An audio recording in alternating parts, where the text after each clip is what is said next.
Boa noite, todo mundo. Eu sou o João Mergulhão, eu sou aluno do sexto semestre da Universidade Estadual de Campinas, em Medicina, da Unicamp.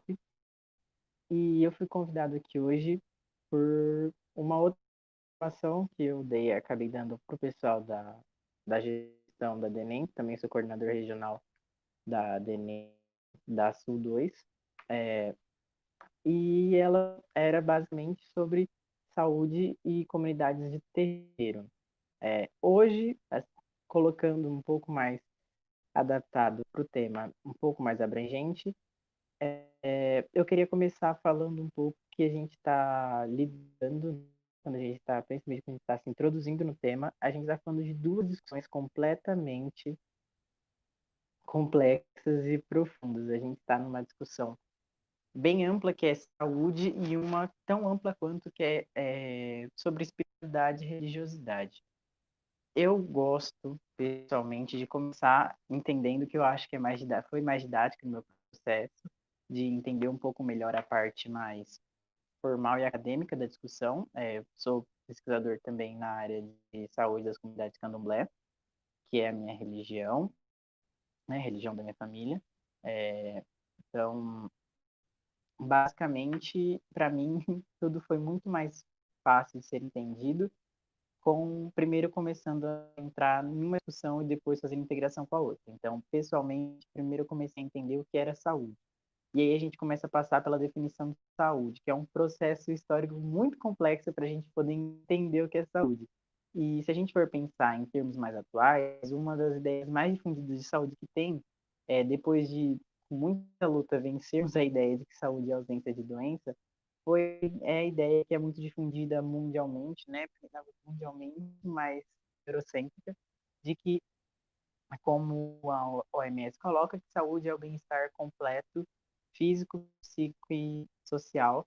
Só que a gente sabe que para a promoção de saúde essa ideia já está ultrapassada, porque primeiro que ela é muito idealizada, a gente não consegue desenvolver um bem-estar complexo em nenhuma forma. Isso é uma idealização que a gente, enquanto promotor de saúde, não pode se basear, porque basicamente então a gente nunca vai conseguir promover saúde de forma efetiva. E é muito mais complexo que isso, é o que um outro autor, o Christophe Dejour, ele é um psiquiatra, ele escreveu a psicodinâmica do trabalho, basicamente, no século passado, e ele vai colocar para a gente, além de trazer uma ideia de que saúde não é ausência de doença e que saúde não pode ser baseada no conceito de normal e anormal, ele também traz que basear a saúde como bem-estar é muito complexo, porque não é só difícil filosoficamente a gente conseguir colocar o que é bem-estar, como é perigoso, porque pode ser que eu comece a infringir a sua liberdade de ter o seu próprio conceito de bem-estar. Então, a gente começa a ter a ideia que saúde é algo tão individualizado que definições abrangentes pode ser que comece a ferir a liberdade de cada um quando ela tenta ser estabelecida. Aí depois, um pouco mais para frente, a Sandra Capone, ela vai fazer uma releitura desse trabalho do Christophe Dejour e vai falar que então a saúde ela precisa ser um instrumento de liberdade e libertação de corpos e mentes. Então a saúde ela nunca vai ser o objetivo da vida. A saúde é um instrumento que a vida se utiliza para acontecer. Então, aí a gente começa a ter uma ideia, enquanto promotor de saúde, que a gente está começando a falar um pouco mais de qualidade de vida, um pouco mais de inserção social, socioeconômica, étnico-cultural. Então, a gente começa a ter uma ideia um pouco mais próxima da individualidade da saúde, para a gente poder depois, mais para frente, entender o que é promoção de saúde. E isso, para mim, abriu muito meus olhos em relação ao tema que a gente vai tratar hoje, porque aí a gente começa a entender o que é a promoção de saúde, então. O que a gente, como futuros profissionais de saúde, não só relacionados a carreiras específicas, lembrar que a multiprofissionalidade do sistema, do serviço de saúde, principalmente serviço público no Brasil, ele é muito importante. Então, todas as áreas, enquanto promotores de saúde, o que a gente vai precisar entender é que a saúde ela vai ser definida, então, não a partir de órgãos, a partir de organizações e instituições, mas a nível individual. Então, eu não posso trabalhar com uma ideia de saúde pré-construída. Eu preciso me inserir no projeto de saúde que o indivíduo para qual eu vou prestar serviço, eu vou promover saúde, que ele vai criar esse projeto de saúde. Então, meu papel é ter certeza que ele tem instrução e informação suficiente para construir esse projeto próprio de saúde, acompanhar ele no processo de obtenção nisso. Eu não posso colocar o meu papel enquanto tradutor, eu não posso tentar colocar o papel enquanto promotor de saúde como tradutor, como instrutor. Eu não estou ali para definir o que é saúde por essa pessoa. Eu estou ali para, primeiro, ter certeza que ela tem ferramenta suficiente para construir esse produto e depois para alcançar os ideais e objetivos que vão estar nesse projeto pessoal dela. É basicamente, né, de forma muito resumida, uma discussão muito complexa do que seria a promoção de saúde e o papel do agente promotor de saúde, que é o nosso objetivo aqui, né? E isso é uma das discussões que a gente tem para poder fazer o link a ligação do tema de hoje. Quando a gente já fala de espiritualidade e religiosidade, a gente está falando de uma outra discussão extremamente complexa. Primeiro, por definições. As definições são inúmeras e é um processo histórico extremamente complexo também de entender, mas eu acho que não necessariamente a gente precisa ter tudo isso para começar a entender o tema de hoje. Então, quando eu me deparei pessoalmente, a forma que eu achei mais didática de lidar com tudo isso, essa discussão extremamente profunda, quando eu comecei a estudar, quando eu comecei a pesquisar, foi justamente para poder pensar, então, que a espiritualidade, ela, por uma base judaico-cristã e capitalista, a gente acabou colocando ela como um componente, uma parte segregada da vida do indivíduo, que diria em relação às relações dele com o que transcende a própria realidade. E enquanto religiosidade seria a articulação dos elementos em um contato com um ser transcendente da realidade. Isso é uma das definições que acadêmicas têm de espiritualidade e religiosidade, mas ainda assim dentro delas existe uma gama muito grande de coisas tratadas. Em religiosidade a gente tem que falar de religiões tradicionais, entender qual é a inserção, qual é o processo histórico e social que forma as religiões tradicionais, qual é o processo de institucionalização delas, qual é o processo de reconhecimento social que elas ganham para a gente entender elas como religiões tradicionais. E exemplos são inúmeros do que seriam essas religiões, né? É, então, como a gente consegue fazer a ligação entre essas duas discussões extremamente complexas e heterogêneas? Então, a gente vai ter que entender que o nível que eu preciso chegar dentro do meu papel de promotor de saúde para poder fazer a conexão entre essas duas discussões é o nível individual. Então, lembra lá atrás, quando a gente falou do processo de estabelecimento de um projeto de saúde pessoal, individual? Então, é aqui que eu vou precisar começar a focar para conseguir fazer a ligação da espiritualidade e da saúde, porque, como eu acabei de falar, a gente tem uma ideia comum, está no senso comum, uma ideia capitalista, e que conseguiu se perpetuar porque ela batia com uma base judaico-cristã de que a religiosidade poderia ser um campo à parte, não que deixasse de ser religiosa saindo de um templo religioso, por exemplo. Não, essa não é a ideia. A ideia é de que eu poderia dissociar isso das minhas outras atividades humanas. Mas quando a gente está falando de serviço de saúde, posso esperar com essa mesma ideia que a gente tem vinda do senso comum, que o indivíduo ele consegue dissociar essa parte tão essencial dele. Então, eu como promotor de saúde, por exemplo, na minha prática clínica, não posso esperar que quando eu vá tentar exercer o meu papel, essa parte da vida da pessoa seja segregada do que eu vou fazer. Minha atuação, ela vai ter que abranger isso. Isso quer dizer que eu preciso ter um contato real, humanizado e sincero com essas partes. Muitas vezes eu não vou entender. E então a gente começa a entender como é que eu vou conseguir ligar. Porque é uma ideia muito comum e, é, e salvo possíveis enganos e discordâncias sobre, mas religiosidade não pode ser tratado dentro da promoção de saúde como prática integrativa. Gente, vocês podem abrir o print. Vocês podem ir na Política Nacional de Práticas Integrativas, vocês vão encontrar uma enxurrada de coisas, mas vocês não vão encontrar a religiosidade como uma delas, porque a ideia de colocar a religiosidade, a espiritualidade do indivíduo como parte de prática integrativa, isso é uma ideia, isso é uma tentativa de eufemismo, de diminuição do aspecto espiritual e religioso daquela pessoa a uma prática paralela à promoção de saúde. Mas não é assim, eu não posso ter um olhar integrativo para a espiritualidade, para a religiosidade. Eu preciso ter um olhar integral. Eu preciso entender que se eu vou ter um olhar humanizado, eu preciso ter um olhar integral em relação a todas as partes que normalmente se espera que estejam segmentadas daquele ser, mas que a partir do momento que ele está numa rede de um serviço de saúde, ele não pode ser um ser fragmentado. Ele precisa ser um ser inteiro, um ser completo, um ser integral. E por isso que eu preciso olhar para a espiritualidade e religiosidade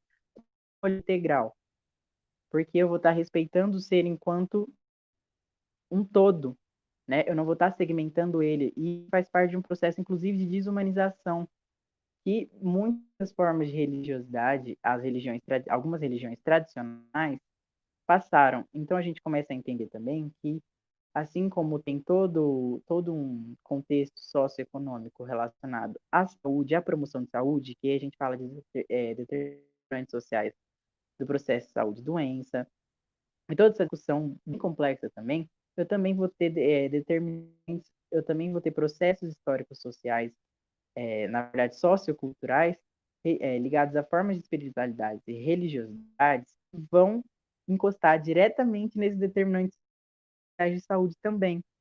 Então, aqui eu começo a falar, por exemplo, da intersecção de espiritualidades e religiosidades com populações marginalizadas, que aí a gente começa a entrar um pouco mais no campo que eu estou acostumado a lidar, que é da linha de pesquisa que eu já desenvolvo e que a gente consegue entender um pouco melhor.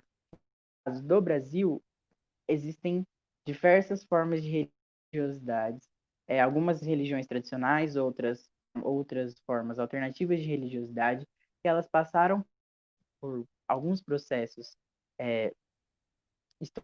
culturais de segregação, de diminuição, de apagamento, de genocídio, por exemplo, que é o caso específico que está tratando, né, que eu trato, perdão, que é o de religiões afro-brasileiras. Então, a gente está falando aqui de religiões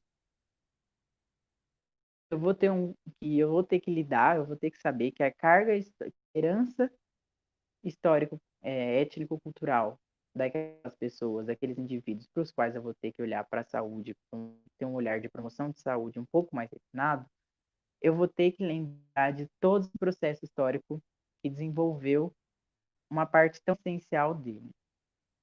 Basicamente, é extremamente complexo eu pensar nas questões específicas. Então, aqui, geralmente, a gente começa devagar e ficar cada vez mais objetivo, cada vez mais teórico e ficar menos palpável que a gente precisa entender. É extremamente importante a gente entender que o caráter humano, a discussão social, né, das teorias sociais por trás do que a gente está conversando, como estudantes da área da saúde, a gente deveria ter nosso currículo, mas nem sempre acontece, a gente deveria ter um aprofundamento devido, mas nem sempre dá tempo dentro da graduação. Então, apesar de necessário, essa discussão teórica, às vezes, ela não dá espaço para prática. E o que eu sempre tento trazer, pelo menos na finalização, né, das falas e dos espaços que eu tenho, é que, primeiro, a gente tem que lembrar que toda vez que a gente vai falar com religiosidade, que é alheia a nós, que a gente não tem contato, a gente tem que lembrar que a gente está partindo de um lugar de senso comum e que nem sempre ele condiz com a realidade, né? Então, por exemplo, quando eu falo isso partir de um senso comum, eu aposto que diversas disciplinas de ética ou saúde coletiva ou diversas outras matérias podem ter colocado para vocês alguma discussão, ou se não colocaram ainda, provavelmente vai aparecer, em que você está em um pronto-socorro, como se fosse um caso clínico, você está em um pronto-socorro, aparece uma pessoa que é inconsciente, que ela é testemunha de Jeová, e você tem que pensar, tralá, tralá, tralá. E você e nessa hora, geralmente, as pessoas já associam direto. É a questão de recepção e doação de tecidos e pessoas dessa forma de religiosidade. Gente, lembrando que não cabe nenhum juízo de valor em relação a nada disso aqui, né? É só para a gente ter uma ideia de como o senso comum funciona nesse quesito. Então, algumas coisas, algumas questões vão estar dentro do senso comum, então eu consigo trabalhar de uma outra forma. Agora, se eu chegar para vocês e falar e passar esse mesmo caso e falar que a pessoa que chegou inconsciente é candomblessista, você sabe se ela gostaria ou não de receber ou doar órgãos?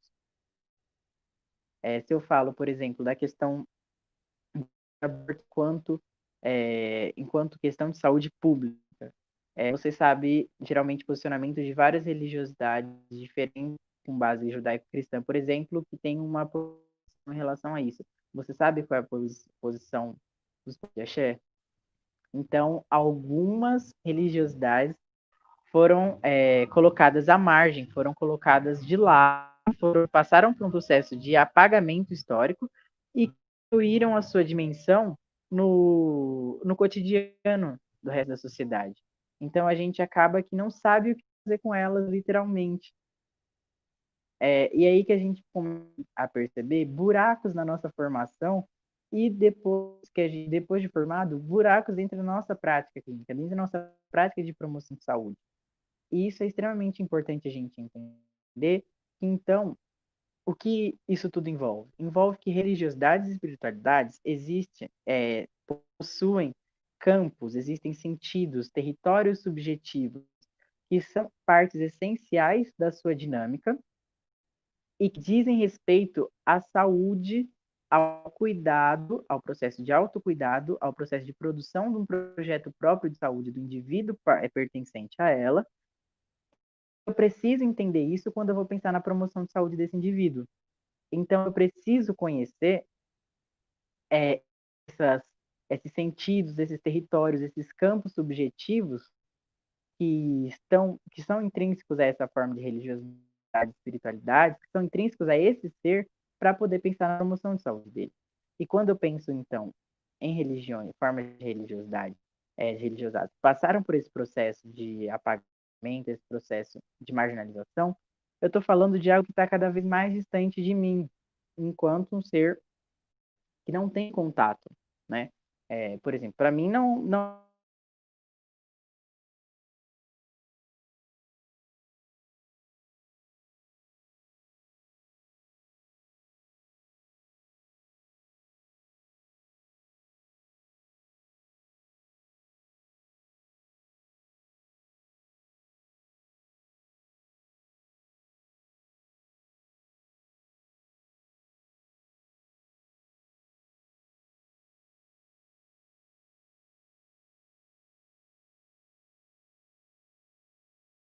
Então, Gente, o João tava tendo um probleminha na internet, mas ele logo volta, tá? Vamos aguardar um minutinho.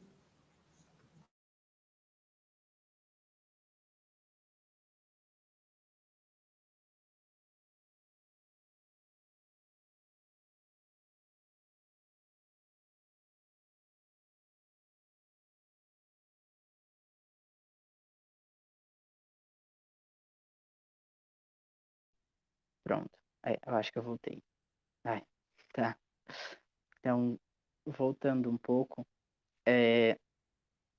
então eu preciso entender que eu, enquanto um promotor de saúde, eu preciso ir buscar ativamente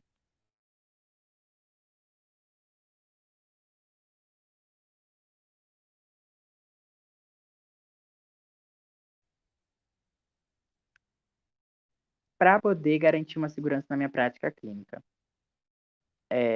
Eu gostaria de falar muito mais, principalmente das partes mais específicas para mim, que no caso seriam as religiões afro-brasileiras, em específico o candomblé.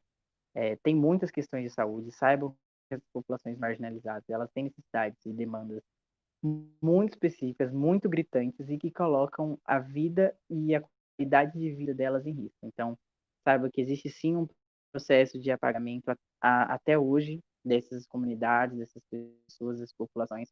As pessoas estão literalmente morrendo e não é só por exemplo, falta de acesso, falta de entrada. É que muitas pessoas esquecem que quando a gente está falando de serviço de saúde, principalmente serviço de saúde público no Brasil, a gente está falando de uma divisão do serviço público de saúde que acontece através da promoção de saúde da família e comunidade, na atenção primária.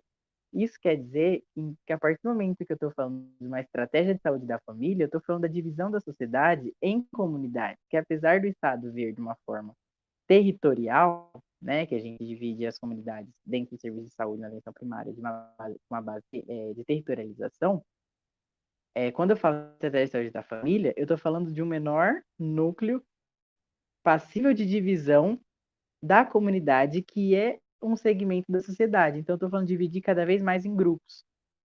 Essa é a importância da conexão, da promoção de saúde com os grupos. E quando eu estou falando em comunidades religiosas, que é muito comum em religiosidades tradicionais, né, em religiões tradicionais, como, por exemplo, as afro-brasileiras, eu estou falando do contato direto com comunidades. Né? Então, ter uma noção que tudo isso faz parte, o serviço de saúde prevê essa forma de contato, mas não necessariamente eu, enquanto indivíduo, enquanto promotor de saúde, tenho uma prática suficientemente adequada para essa dinâmica, porque nem sempre eu tenho contato necessário com isso dentro da minha formação e depois dentro da minha prática profissional.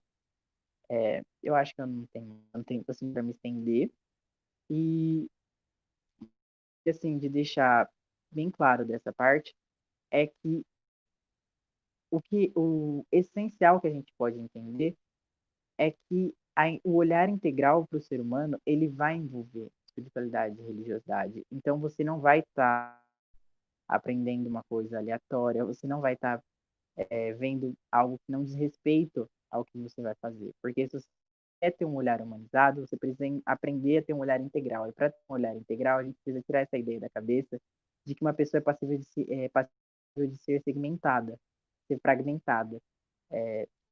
Isso não vai me levar para uma boa forma de integração dessas áreas de conhecimento, né, que a gente vem discutindo desde o começo da fala, que seria saúde e espiritualidade. Eu acho que eu posso ficar por aqui, possíveis dúvidas, estamos abertos, pessoal tem contato, qualquer coisa, vocês podem me contatar de alguma forma também até fora